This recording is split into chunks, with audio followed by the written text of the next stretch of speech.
இந்த தருணத்திலே இம்மையா மறுமையா என்ற தலைப்பு இங்கே வழங்கப்பட்டிருக்கின்றது. ரொம்ப சலசலப்பு, ரொம்ப கடுமையாக இருக்கு. உங்களுக்கு மத்தியில் பேசிக்கிட்டே இருந்தீங்க அப்படின்னா நாம் என்ன நோக்கத்துக்காக இந்த நிகழ்ச்சி நம்ம ஏற்பாடு செஞ்சோமோ அந்த நோக்கம் நிறைவேறாமல் போயிடும். நமக்கு மத்தியிலே பேசி கொண்டிருந்தோமே ஆனால் அது அந்த சலசலப்பிலேயே என்ன பேசுகிறாங்கன்றது உங்களுக்கு கேட்காது. அப்போ நம்ம வந்தோமா பேசணுமா நம்ம பயான் பண்ணோமான்ற மாதிரி நமக்குள்ள அப்படியே பேசிட்டு போகிற மாதிரியான ஒரு நிலை வந்துவிடக்கூடாது. அதனால் குறிப்பாகவே பெண்கள் அதிகமாக கூடனாலே இப்படி பேச்சு வரத்தான் செய்யும். நாம் இறைவனுடைய செய்திகளை நாம் தெரிந்து கொள்வதற்காக வந்திருக்கின்றோம். அந்த அடிப்படையில் சலசலப்பு இல்லாமல் நீங்கள் கவனமாக இந்த சொற்பொழிவை கேளுங்க.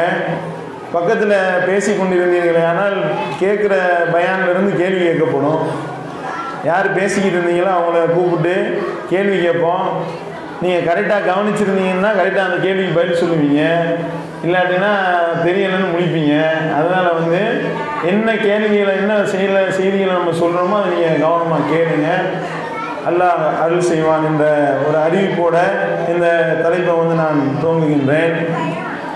இம்மையா மறுமையா என்ற தலைப்பு இங்கே வழங்கப்பட்டதற்கான நோக்கம், நம்ம ஒவ்வொருவருக்கும் மறுமை வாழ்வு என்பதுதான் அடிப்படை. இந்த உலக வாழ்க்கை என்பது இது ஒரு கவர்ச்சி என்று அல்லாஹ் தன்னுடைய திருமறையில் சொல்லி காட்டுகின்றார். ذَلِكَ مَتَاعُ الْحَيَاةِ الدُّنْيَا وَاللَّهُ عِندَهُ حُسْنُ الْمَآبِ. இந்த உலக வாழ்க்கை என்பது இது வெறுமான அற்ப பொருள், இது அற்பமானது. ذَلِكَ مَتَاعُ الْحَيَاةِ الدُّنْيا وَاللَّهُ عِندَهُ حُسْنُ الْمَآبِ. அல்லாஹ்விடத்தில் இருக்கக்கூடிய அந்த தங்குமிடம் இருக்கின்றதே அதுதான் அழகிய தங்குமிடம் என்று அல்லாஹ் சொல்லி காட்டுகின்றார். இந்த முஸ்லிமாக பிறந்த ஒவ்வொருவரும் நாம மறுமையை நம்பக்கூடியவர்களாக இருக்கின்றோம். அல்லாஹ்வை ஈமான் கொண்டிருக்கின்றோம். படைத்த இறைவனிடத்தில் நாம மறுபடியும் செல்ல இருக்கின்றோம் என்பது குறித்த ஒரு உறுதிப்பாடு நம்மளுடைய உள்ளத்தில் இருக்கின்றது. நம்ம அதனுடைய வெளிப்பாடாக நாம் இந்த உலகத்தில் வாழ வேண்டும் என்பதுதான் இறைவன் நமக்கு வைக்கக்கூடிய சோதனை. அல்லதி ஹலக்கல் மௌத்த வல் ஹயாத்த லி எபுலுவக்கும் ஐயுக்கும் அஹ்சனு அமலா. அல்லாஹ் தன்னுடைய திருமறையில சொல்லி காட்டுகின்றான். உங்களுக்கு இந்த உலகத்துல வாழ்வையும் மரணத்தையும் உங்களுக்கு ஏன் நான் ஏற்படுத்தியிருக்கேன் தெரியுமா? உங்களுக்கு இந்த உலகத்துல நாம வாழ்வையும் மரணத்தையும் உங்களுக்கு ஏற்படுத்தி இருப்பது ஐயுக்கும் அஹ்சனு அமலா, உங்களில் செயலில் அழகானவர் யார் என்பதை சோதித்து அறிவதற்காகத்தான் நான் இந்த வாழ்க்கையையும் மரணத்தையும் உங்களுக்கு ஏற்படுத்தி இருக்கின்றேன் என்று அல்லாஹ் சொல்லி காட்டுகின்றான். அப்ப இந்த உலகத்துல நம்ம வாழ்கின்றோம் என்றாலே அதனுடைய பொருள் என்ன? பொருள் புரிந்து நாம இந்த வாழ்க்கையை அனுபவிக்க வேண்டும். என்ன பொருள்னே தெரியாம நம்ம வாழ்ந்தோம்னா எந்த பிரயோஜனமும் கிடையாது. படைச்ச இறைவனிடத்துல நாம சொர்க்கத்தை பெற வேண்டும், படைச்ச இறைவனிடத்துல நாம வெற்றியை பெற வேண்டும், படைச்ச இறைவனிடத்துல மறுமையில நிலையான சுவனபதியை நாம் பெற வேண்டும் என்பதுதான் ஒரு மூமினுடைய குறிக்கோளாக இலக்காக இருக்க வேண்டும். எந்த ஒரு விஷயத்திலையும் இம்மையா மறுமையா என்று நம்ம முன்னாடி ஒரு கேள்வி வறுமையானால் மறுமையை தேர்ந்தெடுக்கக்கூடியவன் தான் உண்மையான முஸ்லிமாக இருக்க முடியும். மறுமை எனக்கு வேணாம், எனக்கு இந்த உலகத்தில் இருக்கக்கூடிய கவர்ச்சி, ஆசாபாசம், நகை நட்டு, உலக ஆதாயம் இதுதான் எனக்கு வேணும் அப்படின்னா அப்ப நாம இந்த உலகத்துல வாழ்றதே வேஸ்ட், இந்த உலகத்துல நாம பிறந்ததே வேஸ்ட். இந்த உலகத்துல நாம பிறந்தனுடைய பலனை நாம எப்ப அடைவோம் அப்படின்னா படைச்ச இறைவனிடத்துல நாம திருப்தியை பெற்று சொர்க்கத்திற்குரியவர்களாக நாம மாற வேண்டும். அப்படி நாம மாறினால்தான் நமக்கு மறுமை வெற்றி கிடைக்கும். அப்பதான் நம்மளுடைய இம்மை பலனுள்ளதாக இருக்கணும். அதைத்தான் அல்லாஹ் தன்னுடைய திருமறையில சொல்லி காட்டுகின்றான். குல்லு நஃப்ஸின் தாயிகத்துல் மௌத், ஒவ்வொரு ஆன்மாவும் மரணத்தை சுகித்தே தீரும். ஃபஇன்னமா துவஃபன உஜூரக்கும் யௌமல் கியாமா, உங்களுடைய முழுமையான கூலி மறுமையில தான் உங்களுக்கு வழங்கப்படும். ஃபமன் ஜூஸிஹ அனின் நாரி வ உத்ஹிலல் ஜன்னah, யார் நரகத்தில் இருந்து தூரமாக்கப்பட்டு சொர்க்கத்திற்குள் நுழைந்து விட்டாரோ ஃபகத் ஃபாஸ், அவர் வெற்றியடைந்து விட்டார். வமல் ஹயாத்தி துன்யா இல்லா மதாஉல் குரூர், இந்த உலகம் என்பது ஏமாற்றக்கூடிய கவர்ச்சி தானே தவிர வேறில்லை என்று அல்லாஹ் சொல்லி காட்டுகின்றான். இந்த உலகம் வந்து உங்களை ஏமாத்திருந்தான்ல. இந்த உலகத்தில் இருக்கக்கூடிய அந்த ஆசாபாசங்கள், இதுல இருக்கக்கூடிய அந்த கவர்ச்சிகள், பல விஷயங்கள் நம்மளை வந்து அப்படியே கவர்ந்து இருக்கும். நம்ம போயிடக்கூடாது. பல விஷயங்களுடைய போக்கில் நம்மளுடைய உள்ளம் போகும், நம்மளுடைய உள்ளம் நாட்டம் கொள்ளும். எப்படி வந்து ஒரு விளக்கை நோக்கி ஒரு விட்டில் பூச்சி ஓடுதா இல்லையா? விட்டில் பூச்சி ஓடுதுல, விளக்கு பொருத்தி வச்சோடனே எங்கெங்கெல்லாம் இருட்டா இருக்கும் அந்த இடத்தெல்லாம் விட்டுட்டு இந்த வெளிச்சத்தை நோக்கி விட்டில் பூச்சி ஓடி வரும். ஓடி வந்து என்ன செய்யும் தெரியுமா? அந்த விளக்குக்குள்ளேயே விழுவும், அந்த தீக்குள்ளேயே விழுந்து கறி செத்து போயிடும். அந்த விட்டில் பூச்சிக்கு தெரிஞ்சிச்சா ரொம்ப பவரா தெரியுது, போனா எரிஞ்சு செத்துருவோம்னு தெரியல. அல்லாஹ் இதைத்தான் எச்சரிக்கின்றான். கமல் ஹயாத்தி துன்யா இல்லா மதாஉல் குரூர். இந்த உலகம் என்பது உங்களை ஏமாற்றக்கூடிய கவர்ச்சி, ஏமாந்துடாதீங்க. இந்த உலகத்தில் இருக்கக்கூடிய ஆசாபாசம், இந்த உலகத்தில் நாம வந்து அனுபவிக்கக்கூடிய அந்த சில இன்பங்கள், இதெல்லாம் வந்து நிலையானதா? இந்த உலகம் நிலையானதா? நம்ம எத்தனை வருடம் வாழ போறோம்? இந்த உலகத்தில் நாம இருக்கிறதா இருந்தா அதிகபட்சமா போனா எத்தனை வருஷம் இருந்துருவோம்? 60 அல்லது 70 வருஷத்துக்கு மேல வண்டி ஓடாது, அவ்வளவுதான். அதுக்கு மேல ஒரு மனிதனால வாழ முடியுமா? ஒரு 100 வருஷத்துக்கு முன்னாடி இருந்த ஆளுகள்லாம் இப்ப 100 வருஷம் இப்ப இருப்பாங்களா? இப்ப 2021 உட்கார்ந்து இருக்கிறோம், ஜனவரி மாசம் உட்கார்ந்து இருக்கிறோம். 2121 நம்ம எல்லாரும் இருப்போமா? நம்மள ஒரு ஆள் கூட மிஞ்ச மாட்டோம். 100 வருஷம் எப்படி இருக்க முடியும்? இப்ப ஒரு ஆள் பிறந்தா கூட 100 வருஷம் கழிச்சு இருக்க முடியாது. அப்படி இருந்தால் கூட அது மிகப்பெரிய சிரமமான வாழ்க்கையா தான் இருக்கும். 60 வயசை தாண்டிட்டாலே kidney fault, liver fault, heart பிரச்சனை, சுகரு, பிரஷரு, எல்லா பலா முசீபத்தும் நம்மளுடைய உள்ளத்துல உடல்ல வந்து மறுபடியும் ரிட்டர்ன் ஆகிவிடுவோம். இந்த உலகத்தை இப்போ வந்து நாம தினகாத்தனமா பேசுவோம், ஆணவம், அகங்காரம், தற்பெருமை எல்லாம் இருக்கும். நம்மளுடைய பேச்சுல மிடுக்கு இருக்கும், நம்மளுடைய பேச்சுல பல்வேறு விதமான ஆணவ பேச்சுக்கள் இருக்கும், அகங்கார பேச்சுக்கள் இருக்கும், தற்பெருமையான பேச்சுக்கள் இருக்கும், திமிரான பேச்சுக்கள் இருக்கும். இது இன்னும் 50 வருஷம் கழிச்சு இருக்குமா? இதுதான் நம்ம யோசிக்கணும். இப்ப நம்ம பேசுவோம், நமக்கு 60-70 வயசு வரும் பொழுது, நமக்கு ஒரு 25 வயசு வரும்போது நம்மளுடைய நிலை என்னவாக இருக்கும்? எப்படி நாம நம்மளுடைய குழந்தைகளாக நாம இருக்கும் பொழுது நாம மலத்தையும் சிறுநீரையும் நமக்கு தெரியாமல் கழித்தோமோ, நம்முடைய படுக்கையிலேயே கழித்தோமோ, நாம் படுக்கக்கூடிய பாயிலேயே கழித்தோமோ, அப்படி கழிக்கக்கூடிய நிலைக்கு நாம தள்ளப்படுவோம். இருக்கா இல்லையா? அப்ப நம்முடைய நிலை என்னவாக ஆகும் என்பதை நாம சிந்திக்க வேண்டும். அப்படி சிந்திக்க மறுக்கிறதுனால தான் இந்த உலகம் தான் பெருசு என்று மனிதன் நினைக்கின்றான். இந்த உலகத்தை நோக்கி அவனுடைய அந்த உள்ளம் ஓடுகின்றது. இந்த உள்ளத்தில் கிடைக்கக்கூடிய ஒரு விஷயம் தான் ரொம்ப பெருசாக தெரிகின்றது. இந்த உலகத்தில் அவன் அனுபவிக்கக்கூடிய அந்த அற்பமான அந்த இன்பங்கள் தான் அவனுக்கு பெருசா தெரியுது, மறுமை அவனுக்கு பெருசா தெரியல. அப்ப நாம என்ன நினைக்க வேண்டும்? அதனாலதான் அல்லாஹ் சொல்லி காட்டுனா, குல்லு நஃப்ஸின் ஸாயிகத்துல் மௌத். ஒவ்வொருவரும் மௌத்தா போகும். இந்த உலகத்திலே உனக்கு நிரந்தரம் கிடையாது. நீ எங்க இருந்தாலும் உனக்கு மரணம் வரும். வலிமையாக கட்டப்பட்ட கோட்டை கொத்தளங்களில் நீங்கள் இருந்தாலும் உங்களை மரணம் அடைந்தே தீரும். எதை கண்டு நீங்கள் வெறுண்டோடுகின்றீர்களோ அந்த மரணம் உங்களை அடைந்தே தீரும். கண்டிப்பா நீங்க சாவுங்கன்றாங்க. அப்பனா என்ன அர்த்தம்? நம்ம செத்து மக்கி மண்ணா போய் படைத்த இறைவனிடத்தில் நம்ம திரும்பி விடுவோம் என்றாலே அப்ப இந்த உலகத்தில் ஆட்டம் போடாதுன்னு தான் அர்த்தம். இந்த உலகத்தில் கிடைக்கக்கூடிய அற்பமான இந்த வாழ்க்கைக்காக உங்களுடைய இந்த மறுமையை வீணாக்கிறாதீங்க. பல் தும்சிரூனல் ஹயாத்தத் துன்யா வல் ஆகிரத்து கைரும் அபுகா. அல்லாஹ் தன்னுடைய திருமறையில் எச்சரிக்கிறான். அற்பமான இந்த உலக வாழ்க்கையா தேர்ந்தெடுத்துக்கிட்டீங்க. இந்த உலக வாழ்க்கை உங்களுக்கு பெருசா போச்சா? வல் ஆகிரத்து கைரும் அபுகா. மறுமைதான் சிறந்ததும் நிலையானதுமாக இருக்கிறது, அதுதான் சிறந்தது என்று அல்லாஹ் சொல்லி காட்டுகின்றான். அப்ப மறுமைதான் சிறந்தது நிலையானது என்பதை நம்பக்கூடிய ஒரு இறை நம்பிக்கையாளன் உலக ஆசாபாசத்திற்கு அடிமையாகலாமா? உலகத்தினுடைய கவர்ச்சியை நோக்கி ஓடலாமா? எதெல்லாம் உலகத்தினுடைய கவர்ச்சியாக இருக்கின்றது அல்லாஹ் அதை ஒரு பட்டியல் போடுகின்றான். زُيِّنَ لِلنَّاسِ حُبُّ الشَّهَوَاتِ مِنَ النِّسَاءِ وَالْبَنِينَ وَالْقَنَاطِيرِ الْمُقَنطَرَةِ مِنَ الذَّهَبِ وَالْفِضَّةِ وَالْخَيْلِ الْمُسَوَّمَةِ وَالْأَنْعَامِ وَالْحَرْثِ ذَلِكَ مَتَاعُ الْحَيَاةِ الدُّنْيَا وَاللَّهُ عِندَهُ حُسْنُ الْمَآبِ. அல்லாஹ் ஒரு பெரிய பட்டியல் போறான். சில விஷயங்களை நேசிப்பது, அவைகள் மீது அப்படியே நேசத்தை பொழிவது மனிதர்களுக்கு அப்படியே கவர்ச்சியாக ஆக்கப்பட்டிருக்கிறது. எப்படி மனுஷனுக்கு கவர்ச்சி ஆக்கப்பட்டிருக்கு, என்னென்னலாம் கவர்ச்சி ஆக்கப்பட்டிருக்கின்றது? மினன் நிசா, பெண்கள் கவர்ச்சி பொருளாக ஆக்கப்பட்டிருக்கின்றார்கள். ஒல் பனீன், உங்களுடைய பிள்ளை செல்வங்கள் கவர்ச்சியாக ஆக்கப்பட்டிருக்கின்றது. மினன் நிசாஇ வல் பனீன வல் கனாத்தீரில் முகன்னதரத்தி மினல் ذهب والفضة, குவித்து வைக்கப்பட்டுள்ள தங்க குவியல்களும் வெள்ளி குவியல்களும் மனிதனுடைய அப்படியே உள்ளத்தை ஈர்க்கின்றது. மர்ம வேணாம், உலகம் வேணும். தங்கம், வெள்ளி, வைடூரியம், ஒரு 100 பவுன் வாங்கி போடு, 200 பவுன் வாங்கி போடு, ஒரு 10 பவுனுக்கு செயினை வாங்கி போடு, பிரேஸ்லெட்டை வாங்கி போடு. தூண்டுதா?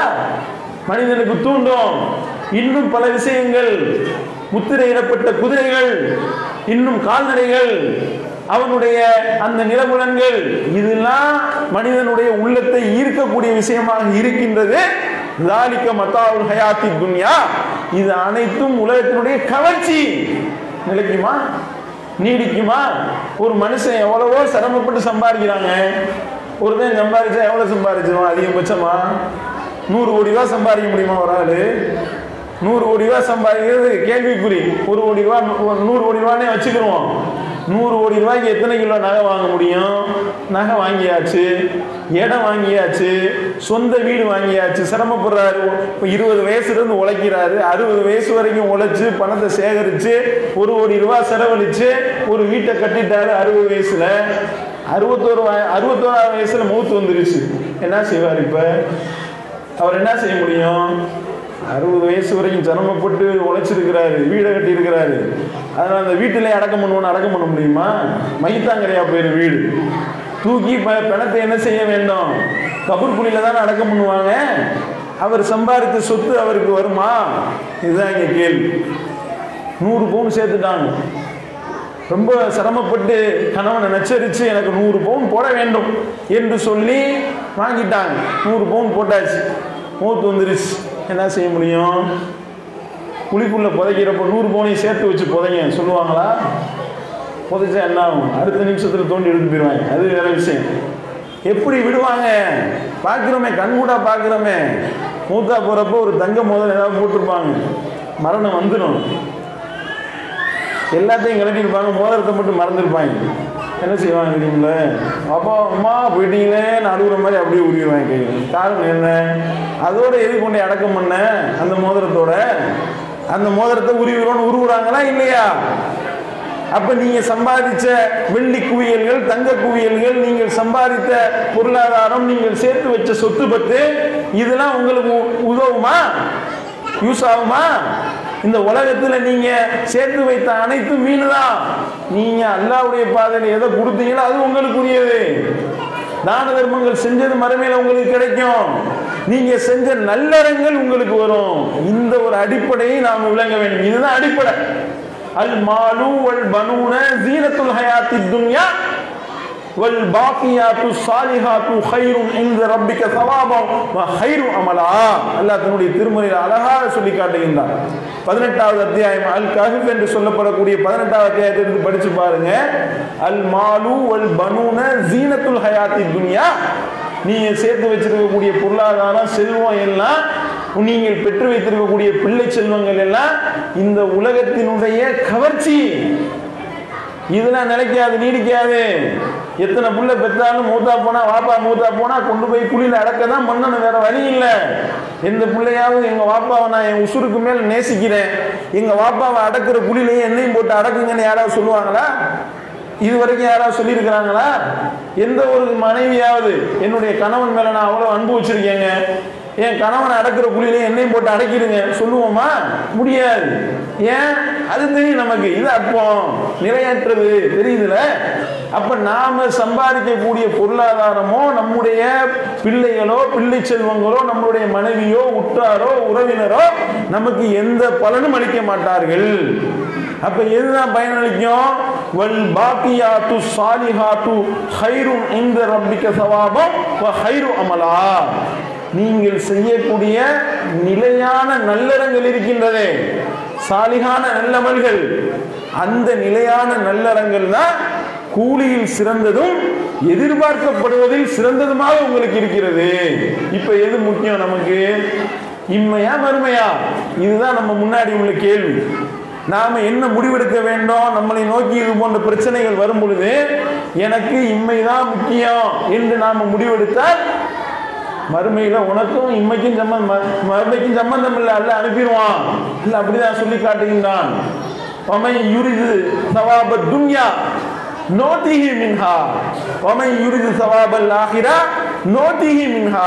எவன் ஒருவன் இந்த உலக வாழ்க்கையினுடைய இன்பத்தை நாடுகின்றான், உனக்கு இந்த உலக வாழ்க்கை வேணுமா வச்சுக்கோ, அதுல இருந்து கொடுத்துட்டு வேண்டாம்ல, நோட்டிஹி மின்ஹா, அதிலிருந்து அவருக்கு நாம் வாங்குவோம்.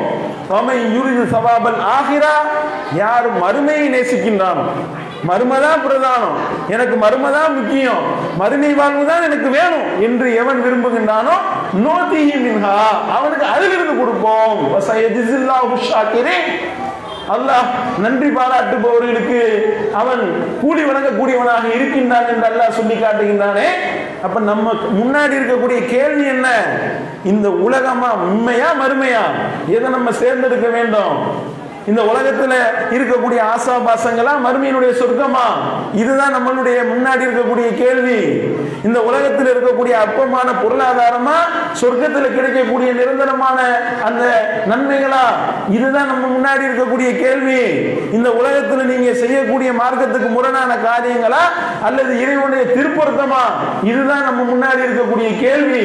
அப்ப இந்த உலகத்துல நீங்க நேசிக்கக்கூடிய பெண்களாக இருந்தாலும் சரி, உங்களுடைய பிள்ளைகளாக இருந்தாலும் சரி, உங்களுடைய தங்க வெள்ளி குவியல்களாக இருந்தாலும் சரி, நீங்கள் சேர்த்து வைத்திருக்கக்கூடிய சொத்து பத்துக்களாக இருந்தாலும் சரி, இதெல்லாம் வெறும் கவர்ச்சி தான்.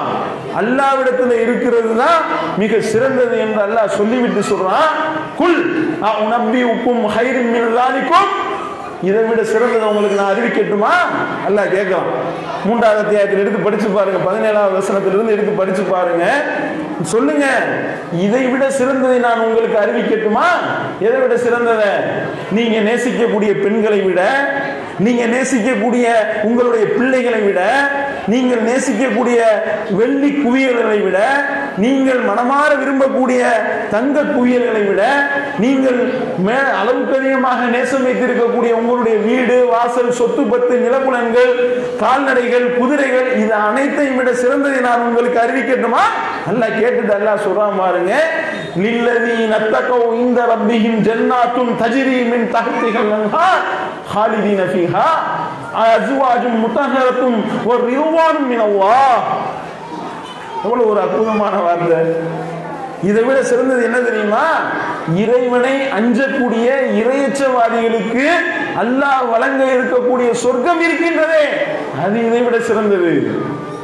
அது இதை விட நீங்க நேசிக்கக்கூடிய இந்த வெள்ளியை விட சிறந்தது, நீங்க நேசிக்கக்கூடிய இந்த தங்க குயல்களை விட சிறந்தது, நீங்க நேசிக்கக்கூடிய பெண்களை விட, உங்களுடைய உற்றாரை விட, உங்களுடைய உறவினரை விட, உங்களுடைய நெருங்கிய நண்பர்களை விட, நீங்க நேசிக்கக்கூடிய உங்களுடைய வீட்டை விட, உங்களுடைய சொத்தை விட, உங்களுடைய நிலப்புலன்களை விட, நீங்கள் நேசிக்கக்கூடிய இந்த உலகத்தை விட சிறந்தது எது தெரியுமா? படைச்ச இறைவன் வழங்கக்கூடிய சூனபதி. அதிலே சதா ஆறுகள் ஓடிக்கொண்டே இருக்கும், அதில் நீங்கள் என்றென்றும் நிரந்தரமாக இருப்பீர்கள்.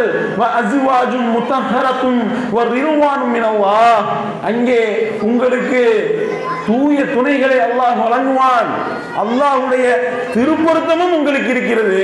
இதை விட வேற என்னங்க வேணும் நமக்கு மறுமையில? நமக்கு வேற என்ன வேணும்? மறுமைதான் என்னுடைய இலக்கு என்று வாழக்கூடிய ஒரு இறை நம்பிக்கையாளருக்கு இதை விட வேற என்ன வேணும்? சொர்க்கத்தை விட வேற என்னங்க வேணும்? நினைச்சதெல்லாம் கிடைக்கும். எதை நம்ம நினைக்கிறோமோ அது எல்லாத்தையும் அல்லாஹ் உணவாக வழங்குவான். விரும்பின அந்த சந்தோஷத்தை நாம பெற்றுக்கொள்ளலாம். அதிலே நிரந்தரமாக இருக்க போறோம். எந்த கவலையும் நம்ம அண்டாது. படைச்ச இறைவனுடைய திருப்பொருத்தம் கிடைக்கும் என்றால் அப்ப அந்த ஒரு வாழ்க்கைக்காக தானே நம்ம இந்த வாழ்க்கையை செலவிடணும். அது இல்லாம நாம இந்த உலகத்துக்காக முடிவெடுத்தோமே ஆனால், இந்த உலகத்துக்காக வாழ்வோமே ஆனால், அப்ப நமக்கு மறுமை வெற்றி கிடைக்குமா? அப்ப ரசூல் ஸல்லல்லாஹு அலைஹி வஸல்லம் அவர்களால் வார்த்தெடுக்கப்பட்ட அந்த நபித்தோழர்கள் என்ன மாதிரி முடிவு எடுத்தார்கள் பார்க்கிறோம். ஜுலைபீப் ரலியல்லாஹு அன்ஹு என்று சொல்லப்படக்கூடிய ஒரு நபித்தோழர். அந்த ஜுலைபீப் ரலியல்லாஹு அன்ஹு அவர்கள் என்ன மாதிரியான ஒரு நிலையில இருந்தார்கள் என்பதை முஸ்னத் அஹமது என்று சொல்லப்படக்கூடிய ஹதீஸ் நூல்ல 19784வது செய்தியாக இது பதிவு செய்யப்பட்டிருக்கின்றது. அந்த ஜுலைபீப் ரலியல்லாஹு அன்ஹு அவர்கள் அவங்க ஒரு அருவருக்கத்தக்க தோட்டத்தில் இருந்திருக்கின்றார்கள். அவர்களை பார்த்தாலே மற்ற மக்கள் வெறுக்கக்கூடிய ஒரு விதமான ஒரு தோட்டம். அதோடு மட்டுமல்லாமல் குள்ள மனிதனாகவும் இருந்திருக்கிறார். ஜுலைபீப்ன்ற வார்த்தை என்ன, இந்த முக்காடு போடுறது, அப்படி ஜில்பாபுன்னு வர்ற வார்த்தையிலிருந்து தான் ஜுலைபீப்னு வருது. அல்லாஹ் தன்னுடைய திருமறையில ஜில்பாப் என்ற வார்த்தையை பயன்படுத்தும். தலைக்கு போடுறோம்ல முக்காடு போட்டுக்கிட்டு இருக்கிறவர்ன்ற மாதிரி. ஏன்னா வெளியே தன்னை வெளிப்படுத்துவதற்கு அவருக்கு முடியும். அந்த அளவுக்கு அவருக்கு அவருடைய தோற்றமும் அவருடைய அந்த முகத்திலாம் வெறும் தழும்பு திரும்பா இருக்குமா.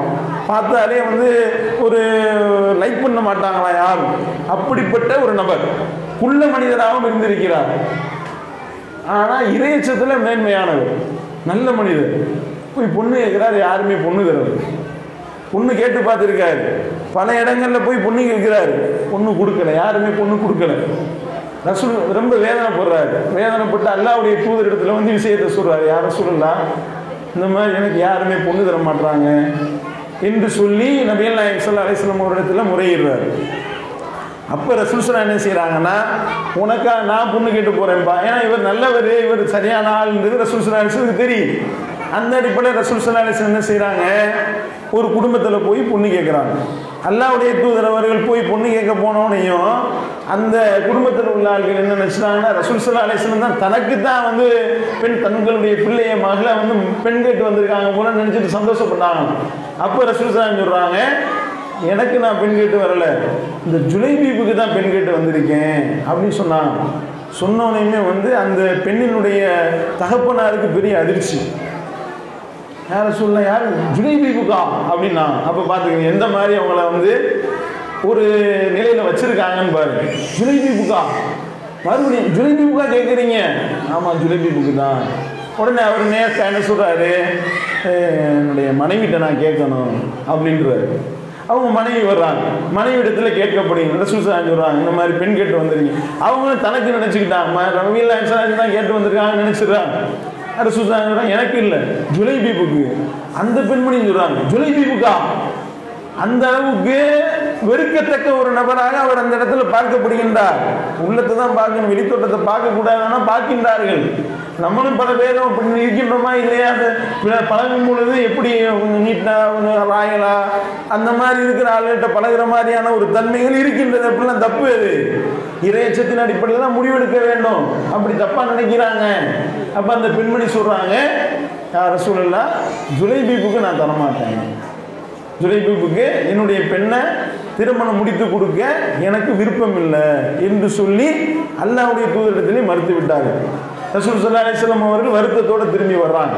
வந்தா அந்த பெண்மணி இருக்காங்களே, எந்த பெண்ணை ரசூல் ஸல்லல்லாஹு அலைஹி வஸல்லம் அவர்கள் பெண் கேட்டு போனார்களோ அந்த பெண் என்ன செய்யறாங்க அப்படின்னா, அவங்க இந்த உரையாடலாம் கேட்டுவிட்டு அவங்களுடைய தந்தையார்ட்ட கேட்குறாங்க, பெற்றோரிடத்துல கேட்குறாங்க.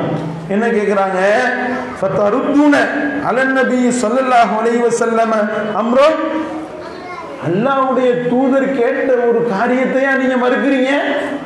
நபிகள் நாயகம் ஸல்லல்லாஹு அலைஹி வஸல்லம் அவர்கள் ஒருத்தவரை ரெக்கமெண்ட் பண்ணி இவருக்கு நான் பெண் கேட்டு வர்றேன்னு அவங்களுக்கு பொறுப்பேற்று கொண்டு நபிகள் நாயகம் ஸல்லல்லாஹு அலைஹி வஸல்லம் அவர்கள் பொறுப்பேற்று வந்த ஒரு விஷயத்துல அந்த காரியத்திலேயே நீங்க மறுப்பீங்க என்று சொல்லிவிட்டு எப்படிப்பட்ட ஒரு வார்த்தையை சொல்றாங்க பாருங்க, இது ஃபவுனி, விட்டுருங்க, அல்லாஹ்வுடைய தூதரிடத்துல விட்டுருங்க, என்னுடைய பொறுப்பை அல்லாஹ்வுடைய தூதரிடத்துல ஒப்படைத்து விடுங்கள்.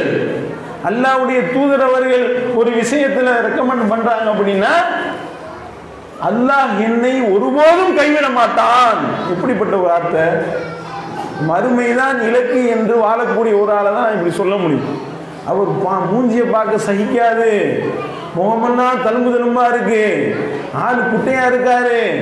இப்படிப்பட்ட ஒரு ஆளை பார்க்க சகிக்காம, பேச சகிக்க முடியாம, அவரை ஒரு அருவருக்கத்தக்க நபராக மக்கள் வெறுத்து ஒதுக்கக்கூடிய நிலையில தன்னுடைய தாயும் தந்தையும் அவரை வெறுத்து விட்ட நிலையில, அல்லாஹ்வுடைய தூதர் அவர்கள் ரெக்கமெண்ட் பண்ணி இருந்த நிலையிலையும் வெறுக்கக்கூடிய நிலையில அந்த பெண்மணி சொல்றாங்க பாருங்க, ஃபஇன்னஹு லம் யுலையனி, என்னுடைய இறைவன் ஒரு காலத்திலே அப்படிப்பட்ட ஒரு மோசமான ஒரு விஷயத்தில் என்னை விட்டுவிட மாட்டான், கைவிட்டு விட மாட்டான்.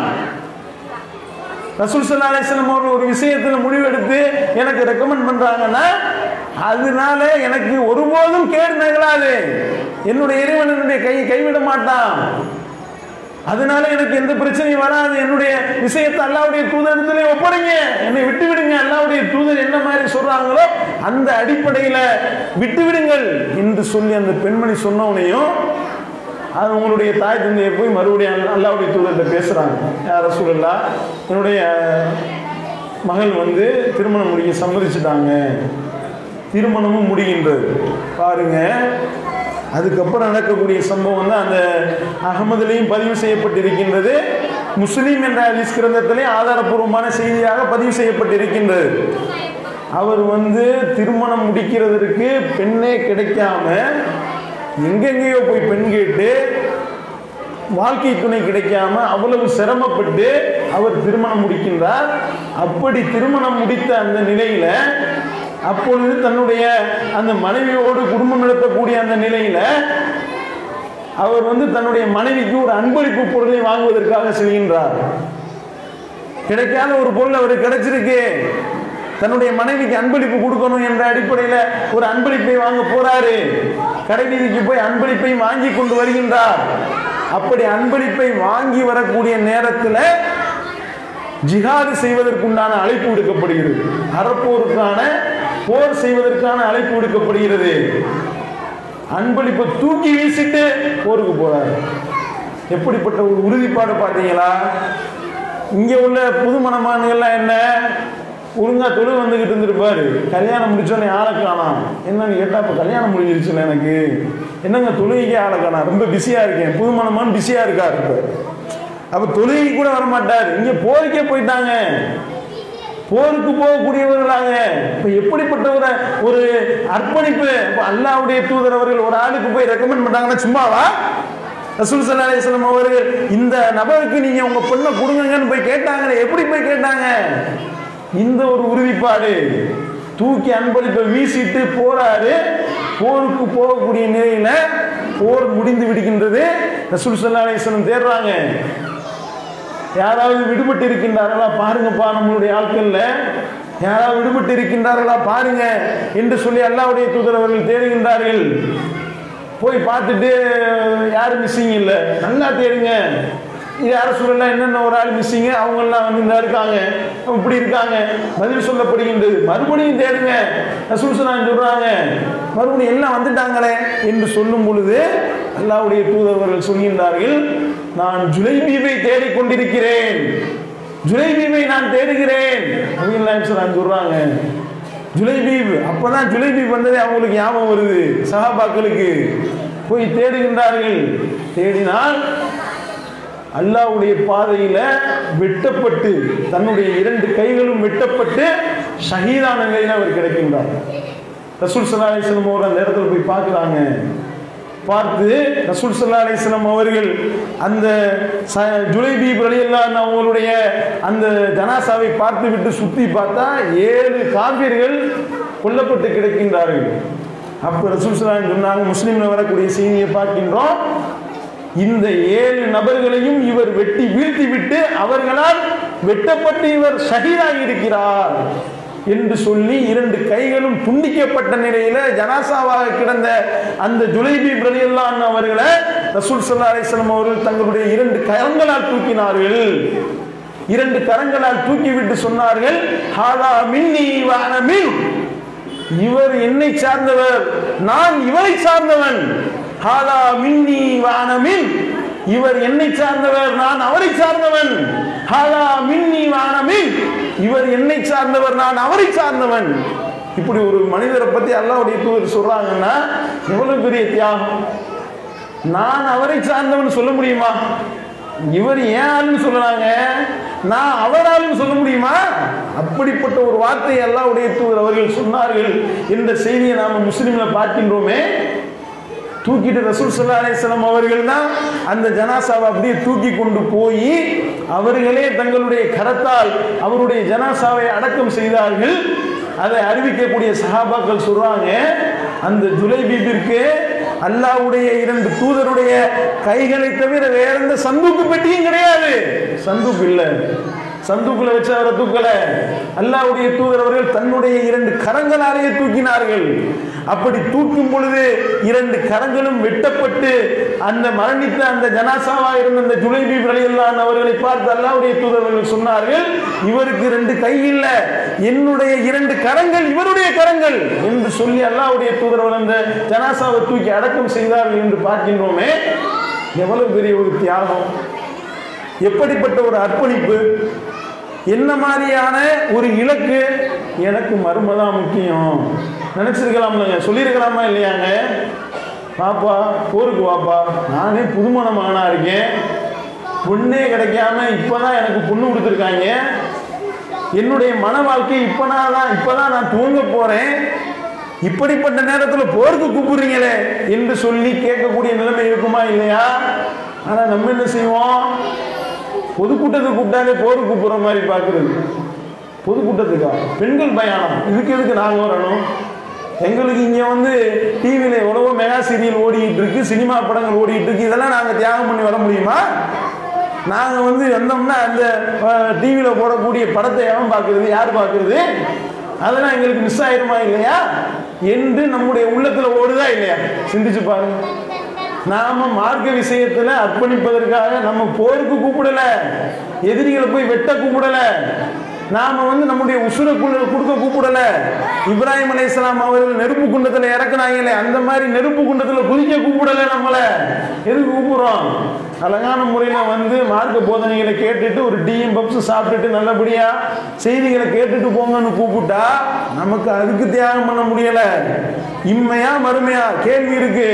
இந்த டிவி சீரியலா அந்த பயானா? நம்ம முன்னாடி இருக்கக்கூடிய கேள்வி, எனக்கு டிவி சீரியல் தான் முக்கியம். முடிவெடுக்கிறோமா? நமக்கு இதுதான் பெருசா தெரியுதா? அப்ப நாம என்ன மறுமைக்காக வாழணும்? நம்ம மறுமைக்காக என்ன வாழணும்? கொஞ்சம் யோசனை பண்ணி பாருங்க. நம்ம முன்னாடி இருக்கக்கூடிய அனைத்து கேள்விகளையும் முன்னாடி வைங்க. ஷைத்தான் வைக்கக்கூடிய கேள்வி, அல்லாஹ் காட்டக்கூடிய சொர்க்கம், ரெண்டும் முன்னாடி நிக்குது. எதை நம்ம தேர்ந்தெடுக்கிறோம்? எதை நம்ம முடிவெடுப்போம்? யோசனை பண்ணி பாருங்க. வரதட்சணை வாங்குற திருமணம், மார்க்கத்துக்கு முரணாக நடக்கக்கூடிய வைபவங்கள், மார்க்கம் தடுத்த காரியங்கள், பூப்புனித நீராட்டு விழா, காது குத்து, மூக்கு குத்து, வளகாப்பு, எல்லா பலா முசீபத்து நடக்குது. நம்ம போய் அதில் அட்டன் பண்றோம். என்னன்னு கேட்டா, நம்ம எங்களுடைய உறவுகளை நான் பேணணும், வேற வழி இல்லையில, எங்க சொந்தக்காரவங்க, அவங்கள நாங்க பகைச்சா நம்ம உலகத்துல வாழ முடியாது, செத்துருவோமா? அவங்க நம்ம கல்யாணத்துக்கு, அவங்க கல்யாணத்துக்கு நம்ம போகணும்னா அப்ப நம்ம கல்யாணத்துக்கு அவங்க வரமாட்டாங்க. வராட்டினா நீங்க செத்துருவீங்க. அப்ப நமக்கு உயிர் போயிருமா? நமக்கு என்ன நிர்பந்தம் ஏற்பட்டுச்சு? படைச்ச இறைவனுடைய வேதத்தை இழிவுபடுத்தக்கூடிய விதத்துல, அல்லாஹ்வுடைய வேத வசனங்களை கேலிக்குரியதாக்கக்கூடிய விதத்துல அந்த திருமணம் நடக்கின்றது. அந்த திருமணத்தில் போய் கலந்துக்கிறோமா இல்லையாங்க? வரதட்சணை வாங்குற திருமணம், அல்பாத்தியா போடுற திருமணம், வாழைமரம் கட்டுற திருமணம், கருகமணி கட்டுற திருமணம், பெண் வீட்டு சார்பாக போடக்கூடிய விருந்து, எல்லாம் மார்க்கத்துக்கு முரணான பலா முசீபத்துகள் எல்லாம் நடக்குது. அந்த திருமணத்தில் போய் பிரியாணியை சாப்பிடுவோம். அந்த திருமணத்தில் போய் நம்மளும் சாட்சியாளராக உட்கார்றோமே. அப்ப நமக்கு இம்மையா மறுமையான நம்ம என்ன முடிவெடுத்தோம்? நமக்கு ஒரு தியாகம் பண்ண முடியலையா? நமக்கு ஆஃப்டர் இந்த பிரியாணியை கூட தியாகம் பண்ண முடியலையேங்க. நம்ம எப்படி இந்த இம்மையை தியாகம் பண்ண போறோம்? நமக்கு அரை பிளேட் பிரியாணி 100 ரூபா கொடுத்து அரை பிளேட் பிரியாணியை தூக்கி போட்டுருவான். அந்த 50 ரூபா பிரியாணி 100 ரூபா பிரியாணிக்காக நம்மளுடைய ஈமானை அளவு வைத்து விட்டோம்.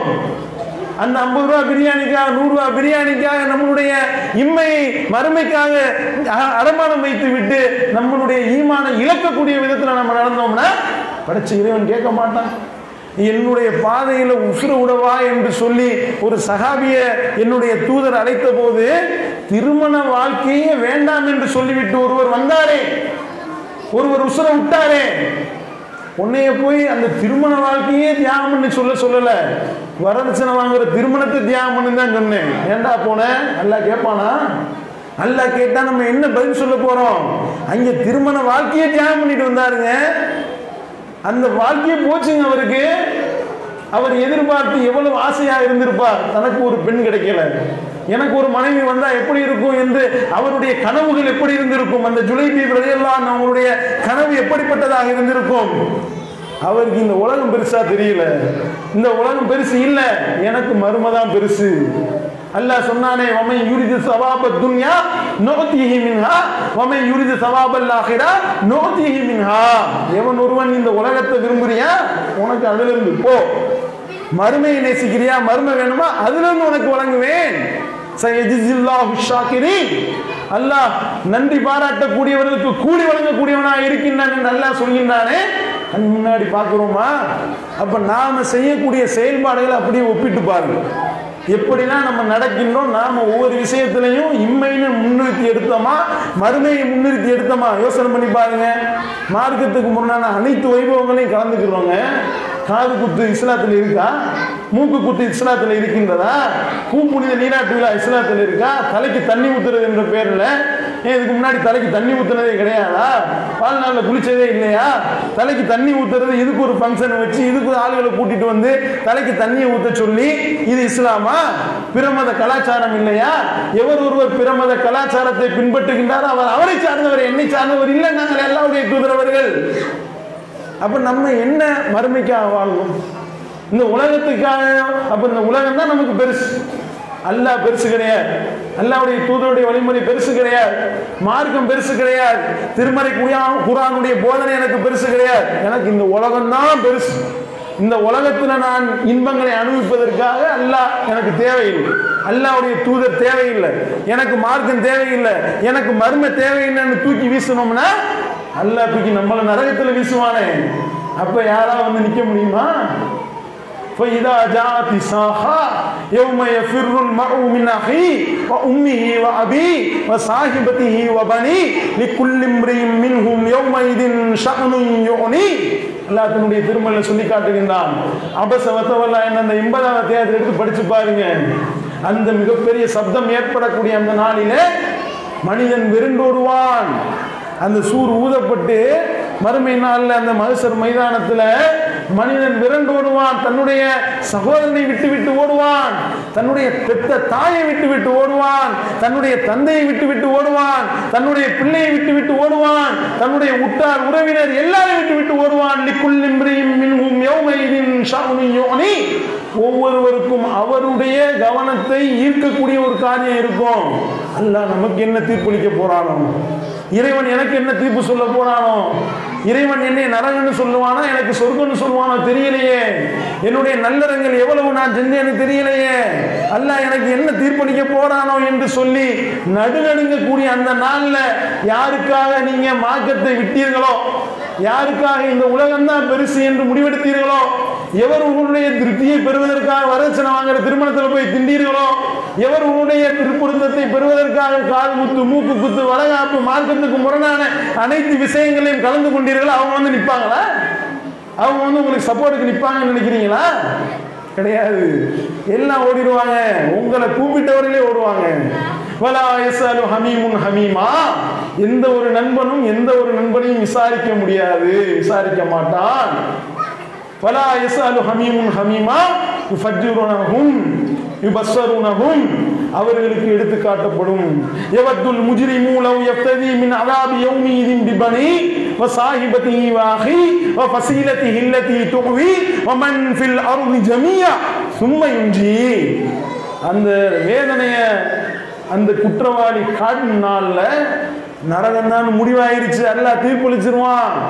இந்த நரகம் தாண்டா உனக்கு, இந்த நரகத்தில் உன்னை தூக்கி போட போறேன்டா, நீ இந்த உலகம் தான் தேர்ந்தெடுத்தையில, உனக்கு மருமை வேணான்னு உதறிட்டையில, என்னுடைய இந்த வேதனை என்னுடைய போதனைகளை புறக்கணிச்சையில போடா நரகத்துக்கு என்று சொல்லி நரகத்தின் என்று அவனுக்கு தீர்ப்பளித்து விட்டு அந்த நரகத்தை இறைவன் கண் முன்னால் காட்டும் பொழுது யுபஸ்ஸருனஹும், அவர்களுக்கு அந்த நரகம் காட்டப்படும் பொழுது அந்த குற்றவாளி சொல்லுவானா, எவ்வளவு பெரிய வார்த்தை தெரியுமா? அல் மஆரிஜ் என்று சொல்லப்படக்கூடிய 70வது அத்தியாயத்தை எடுத்து படிச்சு பாருங்க. அந்த குற்றவாளி சொல்லுவானா, இறைவா என்னை நரகம்னு எனக்கு தீர்ப்பு சொல்லிட்டியே இறைவா, இந்த நரகத்திலிருந்து என்னை காப்பாத்து இறைவா. குற்றவாளி புலம்புவானா, என்னை இந்த நரகத்திலிருந்து நான் விடுதலை ஆவதற்கு பகரமாக என்னுடைய பெத்த தாய் இருக்கிறாள், நான் பெத்தெடுத்த பிள்ளைங்க இருக்கிறாங்க, என் கட்டுல பொண்டாட்டி இருக்கிறா, இந்த உலகத்தில் உள்ள அனைவரும் இருக்கின்றார்கள், என்னுடைய உறவினர்கள் இருக்கின்றார்கள், இந்த உலகத்தில் உள்ள அனைவரும் இருக்கின்றார்கள், அவர்களை தூக்கி நரகத்தில் போடு, என்னை உற்று இறைவா. இப்படிப்பட்ட ஒரு வார்த்தை. நம்மளுடைய குழந்தையை என்ன மாதிரி செல்லம் கொடுத்து வளர்க்கின்றோம். ஒரு சின்ன பிளேடு கத்திக்கிறனா கூட நம்மளுடைய நெஞ்சத்தில் ஈட்டி பாய்ச்சின மாதிரி வலிக்குது நமக்கு. மாடி பிள்ளைக்கு வந்து கீறிடுச்சு, பிள்ளை கீழே விழுந்துட்டானே, மண்டை உடைஞ்சிருச்சு, ரத்தம் வருது, அவன் அடிபட்டான்னா அவனுக்கு வலிக்கல, நமக்கு 3 நாள் தூக்கம் வர மாட்டேனுது. அப்படி பாலாட்டி சீராட்டி வளர்த்த பிள்ளைய சொல்லுவானா, இறைவா என் பிள்ளைய தூக்கி நரகத்தில் போடு, என்னைய வெளியே விடு. எப்படிப்பட்ட நாள்! இப்படிப்பட்ட ஒரு இக்கட்டான சிரமமான ஒரு மோசமான ஒரு விளைவை ஏற்படுத்தக்கூடிய அந்த நாள் நமக்கு சிரமமா தெரியலையே. இந்த உலகத்தில் நம்ம அனுபவிக்கக்கூடிய அற்பமான அந்த இன்பங்கள் தான் நமக்கு பெருசா சிந்திக்கணுமா இல்லையாங்க? அந்த மறுமை தான் எனக்கு முக்கியம் என்று நாம வாழ்வோமே. ஆனால் இதெல்லாம் நமக்கு பெருசா தெரியாது. மறக்கிறதுக்கு முரணான விஷயத்தை கூப்பிடுறாங்களா, மூஞ்சில் அடிச்ச மாதிரி சொல்லுவோம், இதுக்கும் இஸ்லாத்துக்கும் சம்பந்தம் கிடையாது, நான் வரமாட்டேன். ரசூல் ஸல்லல்லாஹு அலைஹி வஸல்லம் சொன்னாங்களா இல்லையா? ரசூல் ஸல்லல்லாஹு அலைஹி வஸல்லம் அவருடைய மகள் ஃபாத்திமா ரலியல்லாஹு அவர்கள் ஒரு விருந்தை ஏற்பாடு பண்ணாங்க. அந்த விருந்துக்கு அல்லாஹ்வுடைய தூதர் அவர்கள் போறாங்க. அப்படி போகக்கூடிய நேரத்தில் அவர்களுடைய வீட்டின் முன்னால் உருவத்தினாலான திரைச்சீலை தொங்கவிடப்பட்டிருக்கிறது. நபிகள் நாயகம் ஸல்லல்லாஹு அலைஹி வஸல்லம் அவர்கள் விருந்தையை புறக்கணிச்சுட்டு வந்துட்டாங்க. விருந்தை சாப்பிட மாட்டேன்னு வந்துட்டாங்க. ஃபாத்திமா ரலியல்லாஹு அவங்களுக்கு அதிர்ச்சி ஆயிடுச்சு.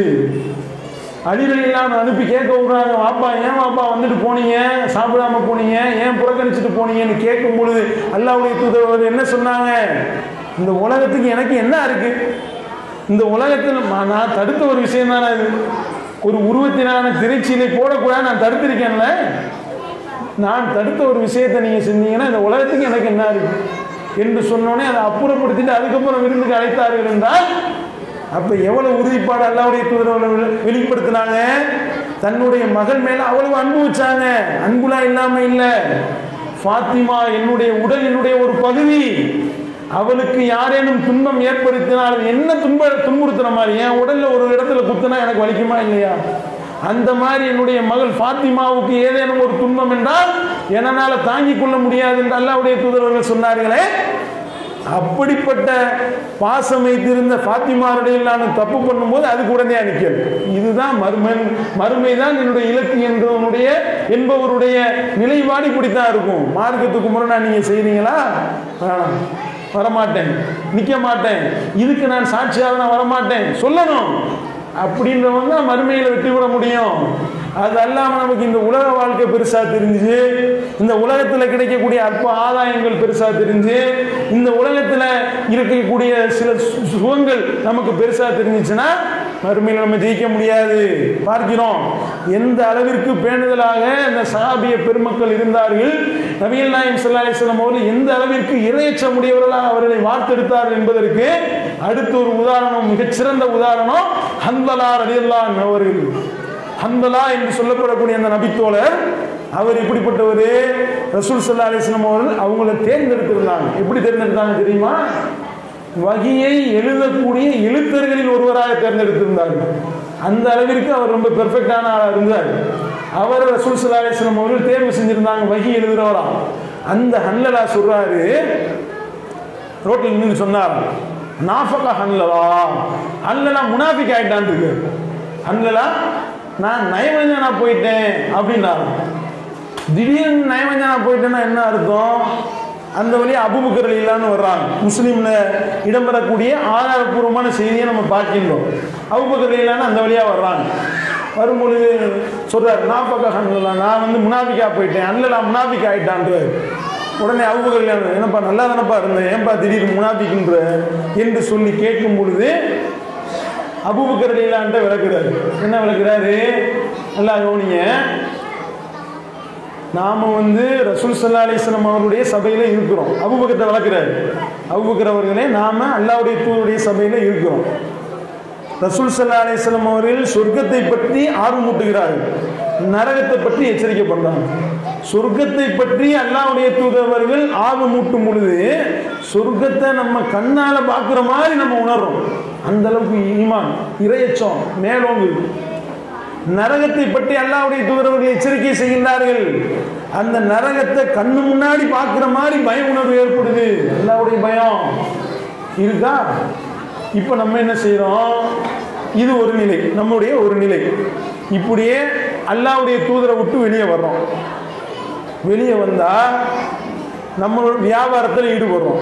நல்லா கவனிங்க, வியாபாரத்தில் ஈடுபடுறோம். மனைவி மக்களிடத்தில் பேசுகிறோம், மனைவி மக்களிடத்தில் விளையாட ஆரம்பிச்சிடும். இது நயவஞ்சகத்தனமா இல்லையான்னு கேட்குறாரு. அப்படிதானே இருக்கும். இறைச்சம் அந்த இடத்துல அல்லாஹ்வுடைய பயம் வரலையே. அங்கே போய் மனைவியோட ஜாலியாக இருக்கிறோம், பிள்ளைங்களோட கொஞ்சம் விளையாட ஆரம்பிச்சிடுறோம். முனாஃபிக்தனமா இல்லையா? அல்லாஹ்வுடைய தூதரத்தில் ஒரு மாதிரி, இங்கிட்ட ஒரு மாதிரி இருக்கிறோம்ல, நடிக்கிறோமா இல்லையா? நடிக்கக்கூடாதுல மார்க்கத்தில். அப்போ நாம் இறையச்சத்தோடு இருக்கிறதா இருந்தால் இங்கேயும் இதே மாதிரியே பயத்தோடு இருக்கணும்ல. சொர்க்கத்தையும் நரகத்தையும் வீட்டில் வந்தாலும் கண்ணில் பார்க்குற மாதிரி ஏன் தெரிய மாட்டேங்குது நமக்கு? அப்போ நயவஞ்சனா மாறிட்டேன் நான், எனக்கு அப்படி தான் இருக்குன்னோனையும் அபூபக்கர் ரலியல்லாஹு அவர்கள் அவங்க தான் வந்து அவ்வளோ உறுதிப்பாடோட ஈமானுடையவர்கள். அவங்க சொல்கிறாங்க, நானும் நயவஞ்சனா போயிட்டேன்றாங்க. நானும் நயவஞ்சன் ஆகிட்டேன், எனக்கு இதே நிலைமை தான், இதே நிலைமை தான் எனக்கும் என்று சொன்னோடனே இதை நம்ம அல்லாஹ்வுடைய தூதர்கிட்டே போய் கேட்போம் என்று நபிகள் நாயகம் ஸல்லல்லாஹு அலைஹி வஸல்லம் அவரிடத்துல போகிறாங்க. செய்தி போகுது. அங்கே போய் சொல்கிறாரு, நாற்பக்கம் ஹன்லலா முனாஃபிக் ஆகிட்டான்றாரு. ரசூலுல்லாஹ் கேட்குறாங்க, ஏன்பா நல்லா தானப்பா இருந்த, திடீர்னு வந்து முனாஃபிக் ஆகிட்டேன் ஏன்பா சொல்கிறாரு? அல்லாஹ்வுடைய தூதர்கிட்ட விளக்குறாரு. யா ரசூலல்லாஹ், உங்களிடத்தில் நாங்கள் இருக்கிறோம், சொர்க்கத்தை பற்றி சொல்றீங்க, நரகத்தை பற்றி சொல்றீங்க, சொர்க்கத்தையும் நரகத்தையும் கண்கூடாக பார்ப்பதை போன்று நாங்கள் உணர்கின்றோம். எங்களுடைய இறையச்சம் மேலோங்கி இருக்கின்றது. உங்களை விட்டு வெளியே போறோம், டவுன் ஆயிருது. அப்படியே பிள்ளைங்களோட விளையாட ஆரம்பிச்சிடுறோம், மனைவிமார்களோடு விளையாட ஆரம்பித்து விடுகின்றோம், வியாபாரத்தில் ஈடுபடுறோம். நயவஞ்சகத்தனம் தானே அப்படின்னு அல்லாஹ்வுடைய தூதர் அவர்கள் அழகாக சொன்னாங்க. நல்லா போச்சுப்பா, நீங்க அப்படியே ஏன் தெரிந்த மாதிரி அந்த இறையச்சம் ஈமான் அப்படியே ஹை பவர்லயே இருந்த மாதிரியே எந்த நேரம் இருந்துக்கிட்டீங்கன்னு வைங்க, மலக்குமார்கள் இறங்கிடுவாங்க உங்கள்கிட்ட முசாபா செய்யறதுக்கு, மலக்குமார் ஆயிடுவீங்க. அப்புறம் அப்படிலாம் இருக்க முடியாது. சாஅத்தன் வ சாஅத்தன், கொஞ்ச நேரம் இப்படி கொஞ்ச நேரம் அப்படி. இங்கே கொஞ்சம் ஹை லெவலில் இருக்கும் நம்மள்ட்ட இருக்கிற தொழுகிறப்ப பயான் கேட்குறப்ப. இப்போ இந்த பயானே கேட்குறோம், இனிமேல் வரதட்சணை வாங்குற கல்யாணத்துக்கு போகக்கூடாது, காது குத்து மூக்கு குத்துன்னு யாராவது வந்து அவ்வளோதான் அப்படின்னு அப்படியே பயங்கர பவராக இருக்கும். அது பக்கத்தில் அடுத்து ஒரு பத்திரிக்கை மட்டன் பிரியாணி போடுறோம், மட்டன் பிரியாணி எத்தனை பீஸ் போடுறாங்க தெரியல, கொஞ்சம் அப்படியே உள்ள ஊசலாட்டம் ஏற்படும். ஷைத்தானுடைய வேலை. இவங்க ரசூல் சொல்றாங்க, எந்த நேரம் அப்படியே இருக்காது, அது பவர் ஏறும் இறங்கும். சாதகம் ஈமான்னா நல்லாவே குர்ஆன்ல சொல்றான், அவனுடைய ஈமான் அதிகரிக்கும்னாலே குறைஞ்சிருக்குன்னு தான் அர்த்தம். பைதா துலிய தலையும் ஆயாத்துக்கும் சாதத்துக்கும் ஈமானான்றான். குர்ஆனுடைய வேத வசனங்களை ஓதி காட்டும் பொழுது அவருடைய ஈமான் அதிகரிக்கும்னாலே இப்போ குறைஞ்சிருக்குன்னு தானே அர்த்தம். குறைஞ்சா தானே கூடுன்னு அர்த்தம். சார்ஜ் ஏறுதுன்னு சொல்கிறோம், அப்போ இறங்கிருக்குன்னு அர்த்தம் தானே. அப்போ சார்ஜ் வந்து ஒரே நேரத்தில் எப்பயுமே அப்படியே இருக்காது, கொஞ்சம் டவுன் ஆகும், அப்புறம் சார்ஜ் போடணும். சாஅத்தன் வ சாஅத்தன், கொஞ்ச நேரம் இப்படி கொஞ்ச நேரம் அப்படி என்று நபிகள் நாயகம் ஸல்லல்லாஹு அலைஹி வஸல்லம் அவர்கள் சொன்னார் என்ற செய்தியை நம்ம பார்க்கணும். இது எதுக்கு நம்ம சொல்கிறோம்னா, ஹன்லலா எதுக்கு பயப்பட்டாரு இதை தான் நம்ம சிந்திக்கணும். ஹன்லலா ரலியல்லாஹு அவர்கள் எதுக்கு பயந்தாரு, எதுக்கு பயந்தாங்க? ரசூல் ஸல்லல்லாஹு அலைஹி வஸல்லம் அவர்களோட இருக்கிறப்ப இறையச்சத்தோட இருக்கிறோம், ஈமான் ஹை லெவலில் இருக்கு. ரசூல் ஸல்லல்லாஹு அலைஹி வஸல்லம் அவருடைய சபையை விட்டு போனவனையும் வியாபாரம் பண்ணுறோம், மனைவிமார்களோட பேசுகிறோம், பிள்ளைங்களோட விளையாடுறோம். இது நயவஞ்சகத்தனமும் பயந்தாங்க. நம்ம என்ன செய்கிறோம் யோசனை பண்ணி பாருங்க. நம்மளுடைய நிலை என்னவாக இருக்கிறது? மார்க்கத்துக்கு முரணான அனைத்து காரியத்தையும் பண்ணுறோம். தொழுகிறோம், நோன்பு வைக்கிறோம், இபாதத்து பண்ணுறோம், ஜக்காத்து கொடுக்குறோம், சதக்கா பண்ணுறோம், ஏன் ஹஜ்ஜு உம்ரா செஞ்சாலும் கூட இருக்கு. என்ன செய்கிறோம்? டிவி ஓடிக்கிட்டே இருக்கு, ஒவ்வொரு சீரியலாக ஓடுது. பொங்கல் புதுப்படம் போடுறாங்க, இந்திய தொலைக்காட்சிகளில் முதல் முறையாக வந்துருச்சு, படத்தை ஓடிக்கிட்டு இருக்கு. அல்லாஹ் அக்பர் பாங்க சத்தம் கேட்குது,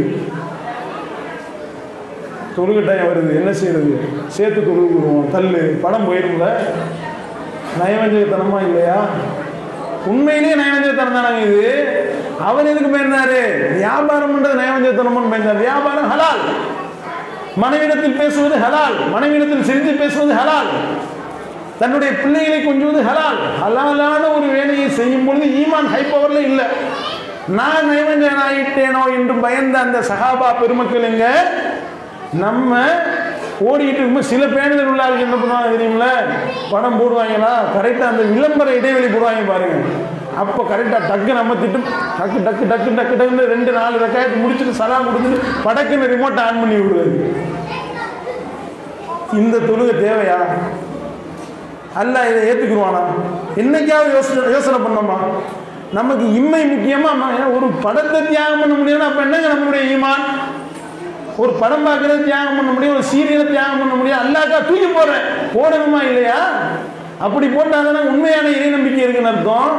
எனக்கு அதை தியாகம் பண்ண முடியாது, அதெல்லாம் முடியாது. ஒருத்தவர் திருமண வாழ்க்கையே தியாகம் பண்ணிட்டு போனாரு, தூக்கி வீசிட்டு போனாரு, ஜுலைபிக்கு போனாரா இல்லையா? அல்லலாவை பத்தி அடுத்து வருது. அல்லலா எப்படிப்பட்ட ஒரு இறை நம்பிக்கையாளராக, இறைச்சவாதியாக அவர் திகழ்ந்தார் என்பதை நம்ம பார்க்கின்றோம். அல்லலாவை பத்தி வருகின்றது, செய்தி இருக்கின்றது. எப்படிப்பட்ட ஒரு தியாகங்களை பண்ணார் என்பதும் வருது. நாம நம்முடைய நிலை என்னவாக இருக்கின்றது? நம்ம தக்பீர் கட்டினா நம்மளுடைய மூளைக்குள்ள படத்துல எந்த சீன் ஓடிக்கிட்டு இருக்கு.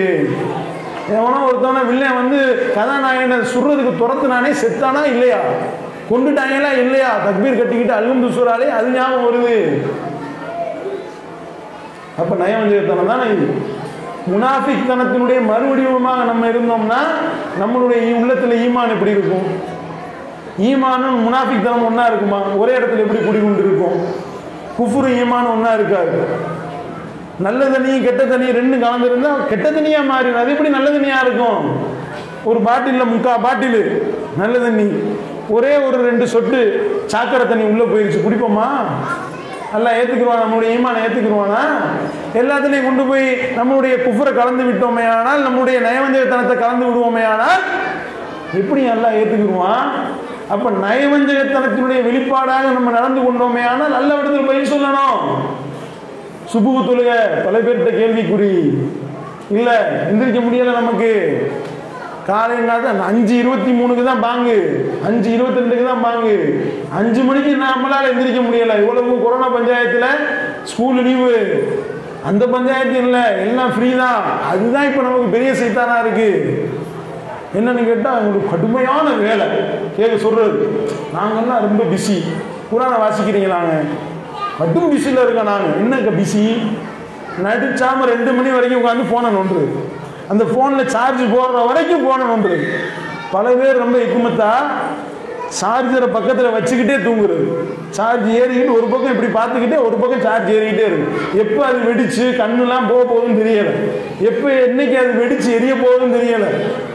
அந்த செய்தியிலே வரும், சார்ஜ் போட்டுக்கிட்டே செல்போன் பார்த்த நபர் வந்து செல்போன் வெடித்து சாவுன்னு வரும். அந்த செய்தியை பார்த்துக்கிட்டே சார்ஜ் ஏற்றிக்கிட்டே பார்க்குறது. கொடுமை தானே? எத்தனை பேர் இப்படி நடந்து கொண்டிருக்கின்றோம். அப்ப நம்மளுடைய சுபு தொழுகை நமக்கு அரங்கேறனா அப்ப நம்மளுடைய ஈமான் என்ன? நம்முடைய இறையச்சத்தினுடைய நிலை என்ன? வெளியே இருக்கும்போது இஸ்லாத்தை பத்தி பேசுறோம், ஈமானை பத்தி பேசுறோம், இறை நம்பிக்கையை பத்தி பேசுறோம், மறுமையை பத்தி பேசுறோம். ஆனா ஃபஜ்ருக்கு வா அப்படின்னா பத்ர் களத்துக்கு கூட போகலாம் போல, ஃபஜ்ர் களத்துக்கு வரமாட்டாங்க. பத்ர் களத்தில் வந்து கூட நிற்க தயார், சுபுக்கு மட்டும் கூப்பிட்றாங்க, போருக்கு கூட கூப்பிடுங்க வந்துடுறேன். ஆனால் சுபுக்கு தொழுவ கூப்பிடாதீங்க. இருக்கா? இருக்கிறோமா? நாம் நம்முடைய கணவன்மார்களை சுபுக்கு எழுப்பி விடுகின்றோமா? யோசனை பண்ணுங்க. 9 மணிக்கு கரெக்டாக முடிஞ்சிடும், பொறுமையாக இருங்கன்னு சொல்லி அறிக்கை சொல்கிறாங்க. சரியா? தியாகத்தை பற்றி தான் பேசிக்கிட்டு இருக்கோம். சரியா? இன்னொரு 15 நிமிஷம் தான் இருக்கு. அப்போ வந்து சுபு தொழுகைக்கு எத்தனை பேர் உங்களுடைய கணவன்மார்கள் எழுப்பி விடுறீங்க? எழுப்பி விட மாட்டோம். ஏன் தெரியுங்கள? எழுப்பினா அவன் கேள்விக்க பையன் இல்லை, நீ ஒழுங்கா தொழுதியா, எதுக்கு நீ டிவி பார்த்துக்கிட்டு இருக்க, வேணாம் இந்த பஞ்சாயத்து ஆகி போயிடும். அப்போ நீ செய்கிற தப்ப நான் கண்டுக்கிற மாட்டேன். நான் டிவி பார்க்குறேன், நீங்கள் கேட்கக்கூடாது. இந்த கோட்டை தாண்டி நீங்கள் வராது, நான் வர மாட்டேன். நான் என் இஷ்டத்துக்கு நரகத்தில் நோக்கி ஒரு டைரெக்ஷனில் போயிட்டு இருப்பேன், நீங்கள் உங்கள் இஷ்டத்துக்கு போயிட்டே இருக்கணும். 2 பேரும் நரகத்தில் சந்திச்சுக்கோங்க, போயிட்டு வாங்க, அஸ்ஸலாமு அலைக்கும் அனுப்பி விட்டுரு. இருக்கா இல்லையா? எத்தனை பேர் எழுப்புறோம்? உங்களுடைய நபியே உங்களுடைய குடும்பத்தினரை தொலை சொல்லி ஏவுவீராக, அதிலே ஏற்படக்கூடிய சிரமங்களை நீங்கள் சகித்துக் கொள்வீராக. அல்லாஹ் சொல்லி காட்டும். தொழுக சொல்லி ஏவனா சிரமம் வரத்தான் செய்யும். நம்மள்டே கேள்வி வரும், நம்ம தொழுக சொன்னோம், நீங்கள் மட்டும் ஒழுங்கோ, நீங்கள் மட்டும் தொழுதிங்களா, அன்னைக்கு லோகர் தொழுகாமல் தூங்கலை அப்படின்னு மனைவி கேட்பாங்க. அதுக்கு பயந்துக்கிட்டே பல கணவன்மார்கள் வாயை திறக்கிறது கிடையாது. வேணாம், இவங்களை வேற கிளப்பி விட்டு நாளைக்கு நம்ம செய்கிற தீமைகளெல்லாம் சுட்டி காட்டிக்கிட்டு இருப்பாங்க, தெரியுதா? அப்போ அட்ஜஸ்ட்மெண்ட். அப்போ நமக்கு மரும முக்கியம் கிடையாது. இந்த உலகத்தில் அட்ஜஸ்ட்மெண்ட் பண்ணிக்கிட்டு நம்ம 2 பேரும் ஒன்றா சேர்ந்து 15ஆம் மாடிலேருந்து குதிப்போம், பிரச்சனை இல்லை. இப்படிதானே குதிக்கிறோம் நரகத்தை நோக்கி. சிந்திச்சோமா? நம்ம பிள்ளைங்களை தொழில் அனுப்பணுமா?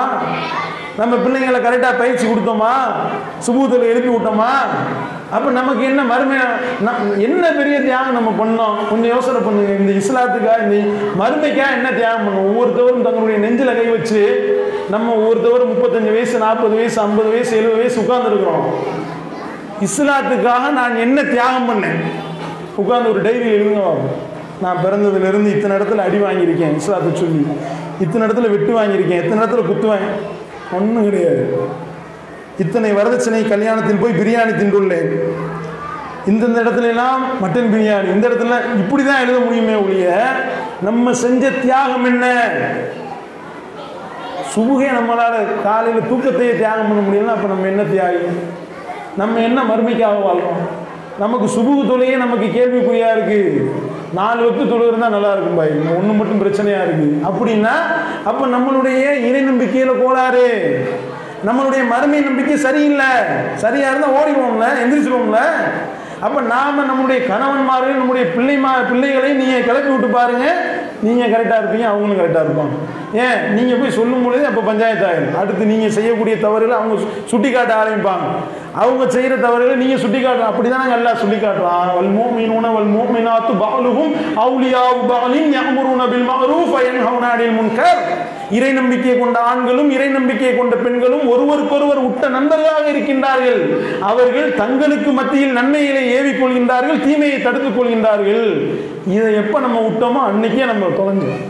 இதை நம்ம விடுறது தான் நம்ம மறுமை தான் நம்மளுடைய இலக்கு என்பதை மறக்க வைத்து விட்டது, மறக்கடிக்க வைத்து விட்டது.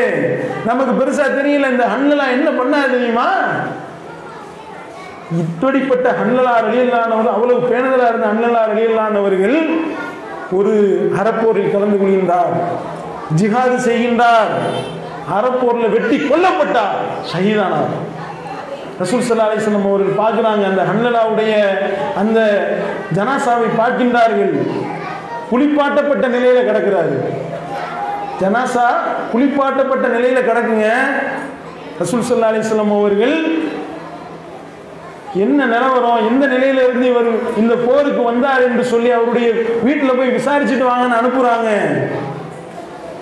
சகாபாக்கள் போய் கேட்கிறாங்க, என்ன நிலைமையிலமா அந்த மாதிரி உங்களுடைய கணவர் கொல்லப்பட்டுட்டாருமா, மரணிச்சுட்டாரு, எந்த நிலையில் அவர் இந்த போருக்கு வந்தார் என்று சொல்லி கேட்கும் பொழுது அவங்களுடைய மனைவி பதைபதைத்தவர்களாக சொல்றாங்க, அவர் குளிப்பு கடமையான நிலையில போருக்கு அழைப்பு வந்தோடனே அப்படியே வந்து விட்டார், குளிப்பு கடமையான நிலையில வந்தாரு என்று சொல்லி அவங்க பதில் சொல்ல அல்லாஹ்வுடைய தூதரிடத்தில் வந்து பதிலளிக்கின்றார்கள் சஹாபாக்கள். யார சொல்லலாம், குளிப்பு கடமையான நிலையில் அவர் தொழுகைக்கு வந்திருக்கின்ற அந்த இதுக்கு வந்திருக்கின்றார், போருக்கு வந்திருக்கின்றார். அப்பதான் கல்யாணமான புதுசு, புது மணமகன் ஹன்லலா வந்தாரு. புது மணமகனாக இருந்த நிலையிலே அல்லாஹ்வுக்காக தியாகம் பண்ணி போர் புரிய வந்தார், அல்லாஹ்வுடைய பாதையில கொல்லப்பட்டார். அப்பதான் ரசூல் ஸல்லல்லாஹு அலைஹி வஸல்லம் சொன்னாங்க, இந்த ஹன்லலாவை மலக்குமார்கள் குளிப்பாட்டி இருக்கிறார்கள்.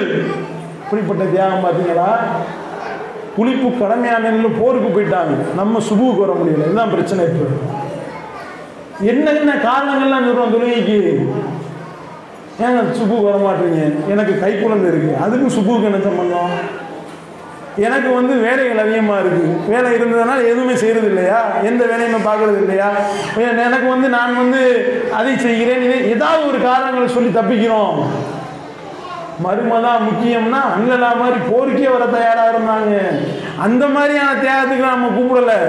இப்ராஹிம் அலைஹிஸ்ஸலாம் மாதிரி நீங்க வந்து நெருப்பு குண்டத்துல எல்லாரும் வந்து குதிச்சுட்டு போங்கன்னா கூப்பிடுறாங்க. தூக்கத்தை தியாகம் பண்ணி தொழுக வைங்க, தொழுக வாங்க, உங்களுடைய கணவன்மாரை தொழுக வைங்க, பிள்ளைங்களை தொழுக வைங்க. இதைத்தானங்க சொல்றோம், வேற என்னங்க சொல்றோம்? இஸ்லாம் அதைத்தானே அல்லாஹ் நம்ம இடத்துல என்னங்க எதிர்பார்க்கிறான்? பெண்களுக்கு என்ன ஜிஹாதா இருக்கு? பால் எடுத்து போய் வெட்டணுமா? ஒண்ணும் கிடையாது. அவர்களுக்கு உண்டான பொருளாதார பொறுப்பு கணவனை சார்ந்தது. ரிஜாலு கவ்வாமூன அலன் நிசா. அந்த பெண்களுக்கு உண்டான செலவினங்கள் அனைத்துக்கும் கணவன் தான் பொறுப்பு.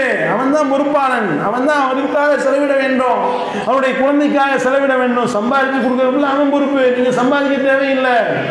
அப்ப இறைவனுடைய கட்டளையை ஏற்று இறை தூதருடைய வழிமுறையை பின்பற்றி மார்க்க அடிப்படையில் கரெக்டாக நடந்தா போதுமேங்க. வேற என்னங்க வேணும்? வேற என்னங்க நம்ம தியாகம் பண்ண போறோம்? அல்லாஹ்வுடைய பாதையில் அடி வாங்கி வெட்டு வாங்கி ரத்தம் சிந்தி உசுர விடுறதுக்கு உங்களை கூப்பிடுறீங்க. இந்த தியாகங்களை இம்மைக்காக நம்ம மறுமைக்காக நம்ம என்னதான் பண்ண போறோம்? இப்ப ஒண்ணுமே செய்யாம எனக்கு சொர்க்கம் மட்டும் வேணும்னா எப்படிங்க முடியும்? எப்படி நமக்கு சொர்க்கம் கிடைக்கும்? கொஞ்சம் யோசனை பண்ணி பாருங்க. படைச்ச இறைவனத்துல சொர்க்கத்தை பெறுவது என்பது சாதாரண விஷயமா? அடி வாங்காம மிதி வாங்காம ரத்தம் சிந்தாம சொர்க்கத்துக்கு போயிட முடியுமா? அம்மா அசிபுத்துமன் ததுகுலுல் ஜன்னத வலம்மா யஅதிகும் மஸலுல் லதீன கலவு மின் கப்லிக்கும் மஸ்ஸத்துஹுமுல் பஅஸாஉ வல் லர்ராஉ வஸுல்ஸிலு. அல்லாஹ் சொல்லி காட்டுகின்றான், உங்களுக்கு முன்பிருந்தவர்களுக்கு ஏற்பட்டது போல துன்பங்களும் துயரங்களும் ஏற்படாம நீங்க ஈஸியா சொர்க்கத்துக்கு போயலாம் நினைச்சிட்டு இருக்கீங்களா? எப்படிங்க நீங்க போக முடியும் சொர்க்கத்துக்கு? அவர்களுக்கு வறுமையும் துன்பமும் அவர்களை பீடித்தன. ஜுல்சிலு, அவர்கள் ஆட்டுவிக்கப்பட்டார்கள். ஹத்தா யகூல ரசூல் வல்லதீன ஆமனு மஅஹு மதா நஸ்ருல்லாஹ் அலா இன்ன நஸ்ருல்லாஹி கரீப். அல்லாஹ் சொல்லி காட்டுறானுங்க, இறை நம்பிக்கை கொண்டவர்களும் அந்த நபியும் அவரோடு இருந்த இறை நம்பிக்கை கொண்டவர்களும் மதா நஸ்ருல்லாஹ், அல்லாஹ்வுடைய உதவி எப்போது வரும் என்று சொல்லும் அளவிற்கு ஆட்டுவிக்கப்பட்டார்கள். அல்லாஹ்வுடைய உதவி வந்துராதா என்று சொல்லி ஒரு நபியே எதிர்பார்க்கக்கூடிய அளவிற்கு சோதனைகள் அவர்களுக்கு வந்ததுன்னா அப்ப என்ன நம்ம தியாகம் பண்ணோம்? நம்மளுடைய தியாகம் தான் என்ன? நம்ம இதுவரைக்கும் இஸ்லாத்துக்காக மறுமைக்காக என்னத்தை நம்ம முன்னெடுத்தோம்? இல்ல. அப்ப படைச்ச ரப்புட்ட நம்ம பதில் சொல்லணும். இந்த உலகத்துக்காக துஹிப்பூனல் ஆஜிலா வ ததரூனல் ஆஹிரா, அற்பமான இந்த உலக வாழ்க்கையா தேர்ந்தெடுத்துட்டீங்க. மறுமை சிறந்தது இல்லையா? மறுமையை விட்டுட்டீங்களே என்று அல்லாஹ் கேட்கிறானே. விட்டுட்டோமே, மறுமையை விட்டுட்டோமே. எனக்கு மறுமை முக்கியம் கிடையாது, எனக்கு டிவி சீரியல் முக்கியம், சினிமா முக்கியம், எனக்கு இந்த உலக ஆசாபாசம் முக்கியம், இந்த உலகத்துல உள்ள உறவு முக்கியம், எல்லாம் முக்கியம், எனக்கு அல்லாஹ் முக்கியம் இல்லை, அல்லாஹ்வுடைய தூதர் முக்கியம் இல்லைன்னா அல்லாஹ் எச்சரிக்கிறான். குல் இன்கான ஆபாவுக்கும் அபுனாவுக்கும் இஹ்வானுக்கும் அஸ்வாஜுக்கும் அஷீரத்துக்கும் வ அம்வாலுன் இக்தரஃப்துமுஹா வ திஜாரத்தன் தஹ்ஷவுன கஸாதஹா வ மசாகின் தஹ்வூனஹா அஹப்ப இலைக்கும் மினல்லாஹி வ ரசூலிஹி வ ஜிஹாதின் ஃபீ ஸபீலிஹி ஃபதரப்பஸூ ஹத்தா யஅதி அல்லாஹு பிஅம்ரிஹி வல்லாஹு லா யஹ்தில் கௌமல் ஸாலிமீன். அல்லாஹ் எச்சரிக்கிறான். இந்த உலகத்துல நபி நீங்க சொல்லுங்க, உங்களுடைய பெற்றோர்களை விட, உங்களுடைய பிள்ளைகளை விட, உங்களுடைய உறவுக்காரர்களை விட, உங்களுடைய மனைவிமார்களை விட, நீங்கள் சேர்த்து வைத்திருக்கக்கூடிய சொத்து பத்துக்களை விட, நீங்கள் நேசிக்கக்கூடிய உங்களுடைய வியாபாரத்தை விட எதுல நஷ்டம் ஏற்பட்டு விடுமோ என்று நீங்கள் அஞ்சக்கூடிய அந்த வியாபாரமும், நீங்கள் கட்டி வைத்திருக்கக்கூடிய உங்களுடைய வீடும், இதெல்லாம் அல்லாஹ்வை விட, அவனுடைய தூதரை விட, அவனுடைய பாதையில் அறப்போர் புரிவதை விட நேசத்திற்குரியதாக உங்களுக்கு இருக்குமேயானால் காத்திருங்க, வெயிட் பண்ணுங்க. அல்லாஹ்வுடைய அந்த வேதனைக்குரிய கட்டளை இறங்க போகுது, ரெடியாரு. குற்றம் புரியக்கூடிய பாவிகளை அல்லாஹ் ஒரு காலத்திலே நேரியவில்லை, செலுத்த மாட்டேன் தான் அல்லாஹ். அப்ப நம்மளுடைய அல்லாஹ்வை விட என்னுடைய அம்மா அப்பா பெருசு, அல்லாஹ்வுடைய என் புள்ள பெருசு, அல்லாஹ்வுடைய தூதரை விட என்னுடைய பொண்டாட்டி பெருசு, அல்லாஹ்வுடைய தூதரை விட என்னுடைய வியாபாரம் பெருசு, அல்லாஹ்வுடைய தூதரை விட என்னுடைய வீடு பெருசு, என்னுடைய சொத்து பத்து பெருசு, என்னுடைய வாசல் பெருசு, என்னுடைய வியாபாரம் பெருசு, இந்த உலகம் பெருசுன்னு நீ நினைச்சீங்கன்னா ஹத்தா யாத்தி அல்லாஹு பிஅம்ரிஹி, அல்லாஹ்வுடைய கட்டளை, வேதனையுடைய கட்டளை உனக்கு இறக்குமா, தயாராரு என்று அல்லாஹ் எச்சரிக்கிறானே.